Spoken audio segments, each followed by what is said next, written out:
Hello everybody. So today we're going to be tying a Royal Coachman on a size 14 Daiichi number 1180 dry fly hook. We're going to mount that in our vise, and we're actually going to be using two different thread colors today. We're going to be using UTC 70 denier in black, and then we're going to be using UTC 70 denier in red.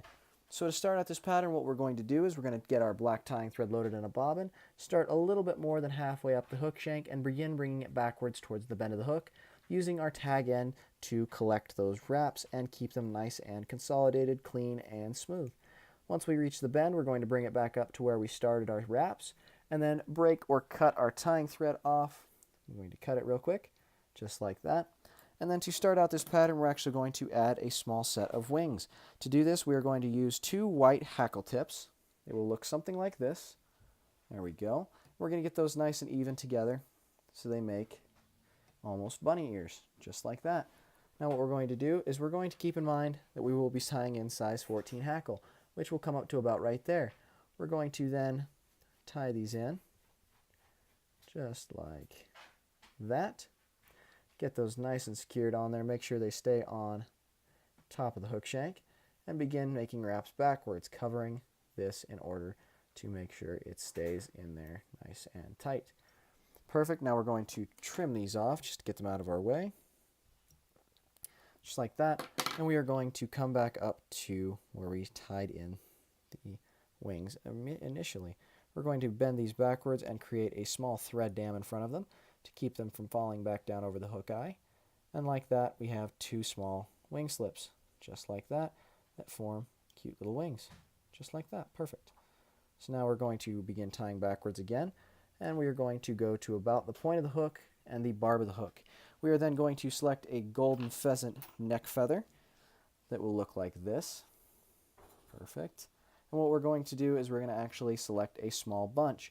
Now I found that with this pattern, it actually will make or break your fly depending upon the tail. If you draw too much attention to your tail, it will detract from the rest of the beauty of this pattern. However, if you use just enough, not too little, not too much, there is a good gray area in between there, something around that, it will look good. Now, usually I will measure a hook shank in length for the tail. However, on this pattern, I just want the back black of the tippet to show through just a little bit, just a tiny, tiny bit. There we go. We're going to begin making wraps forward. And then we're going to grab our scissors, careful not to damage the wings or the tying thread, and trim this off, just like that. Get that other little piece. There we go. So we have our tail, not too much, not too little, and we have our wings. There we go.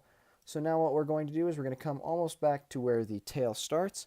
We are going to select a single peacock herl. You can use more than one, however, I found that one will work for this pattern very well. And what we're going to do is we're going to break off the fragile end, just like that.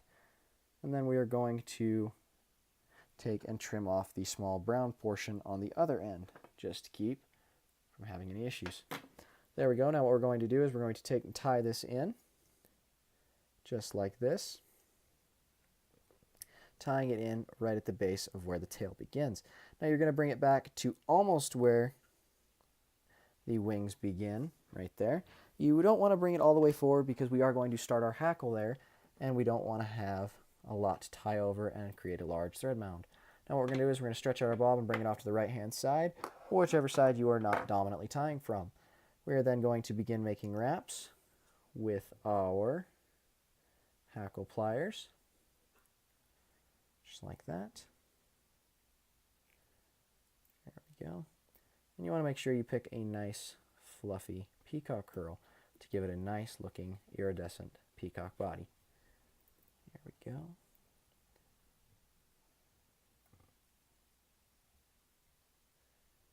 And as you can see, it fluffed up very nicely, giving us a very, very pretty, very, very good looking body for our Royal Coachman. Now we're going to bring it to right there, tighten up our tying thread, just like this.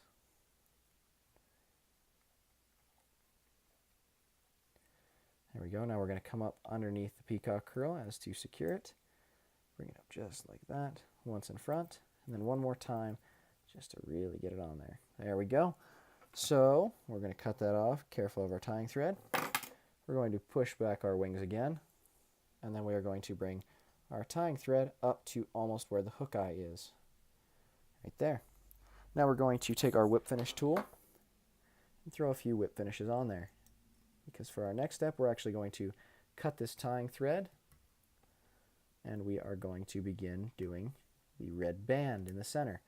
And fun fact about the red band, the creator of the Coachman actually had a request for a more durable, more strong Coachman. Therefore, what he figured would work best is he would actually add a red band in the center. His wife commented on how royal, regal, and dressed up it looked, giving it the name the Royal Coachman. Now, to add durability to this fly, keeping in line with the original historical origins, what we're going to do is we're going to take and we're going to do counter wraps in order to give it a nice, strong center around the most delicate part of this fly, the peacock. You don't have to do very many. You just want to cover about the third of the peacock curl. And what we're going to do is we're going to spin this up so we have a nice, tight surface to work with for our half hitch. I'm going to grab that, bring it up just like this.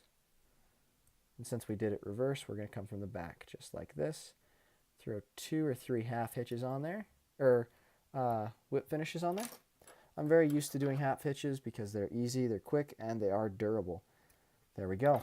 So we have our nice red band, we have our nice wing slips. Now what we're going to do is we're going to restart our black tying thread right in front here, just to give us a good surface to work with to get this nice and anchored on there. Now that we have that tag end tied down, we can actually cut that free, bring this in a little bit, bring it behind our wing slips, and use that little bit of area we have to tie in our brown saddle hackle measured to size 14. We're going to tie it in right here. And something I recommend before tying in anything is actually strip the side that you're going to be first laying down in order to give you a very, very good start to your hackle wraps. We're going to tie this in right here. We're going to bring this back a little bit more actually, just to give us a little more area. There we go. We got a good capture on there, good tie-in, and we don't want to compress our wings too much, so we're going to keep that good. Bring it forward, tie in that stem just a little bit more, push our hackle. We're going to keep these as upright as we can throughout the entirety of the pattern, which is difficult but not impossible. There we go. Now we're going to come forward to the eye of the hook, right there, and we are going to grab our pair of hackle pliers, same ones that I used for the peacock curl. There we go. And then I will again stretch out my bobbin like this and begin doing as close a wraps as I can, coming forward just like that, keeping as few fibers from being compressed as possible. And I don't like to have a set amount of wraps. I just like to go until it looks good. Push those back just a little bit just to keep those upright just like that. Do another one. There we go. And this is actually one of my favorite patterns to tie and one of my favorite patterns to fish. It's a beautiful pattern, very versatile, and has some very interesting historical value. It's one of the very, very, very special flies that help shape fly fishing. And it's known by almost every fly fisherman. There we go. We're going to switch hands with our hackle pliers. We're going to come straight up and forward. I've learned that when coming and tying off hackle, if you come straight up and then forward, rather than coming straight up and forward, it'll actually make it a lot easier to have a minimal amount of trapped fibers. Now we're going to come in, cut this off close as possible without snipping our tying thread just yet. Just like that.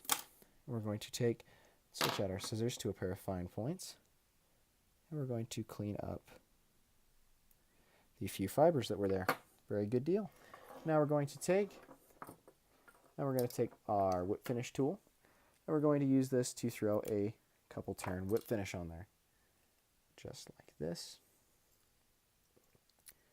There we go. I'm just going to throw 3 on there just to keep it on there.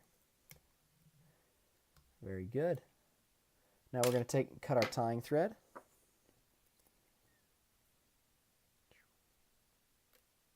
I like to leave just a little bit of a tag end on there, just a little tiny bit. There we go. Now what we're going to be doing is we're going to take a little bit of varnish, which I'm actually using hard as nails nail polish because it's cheap, it's effective, and honestly it's worked better for me than some of the based formulas that I've used for varnish. So we're going to dip our bodkin in there, just get a little tiny bit, just about enough that you can see it on there. We're going to take our thumb and we're going to just use that steadiest, and we're going to dab it on there. Now I'm going to go underneath and just put a little bit on there.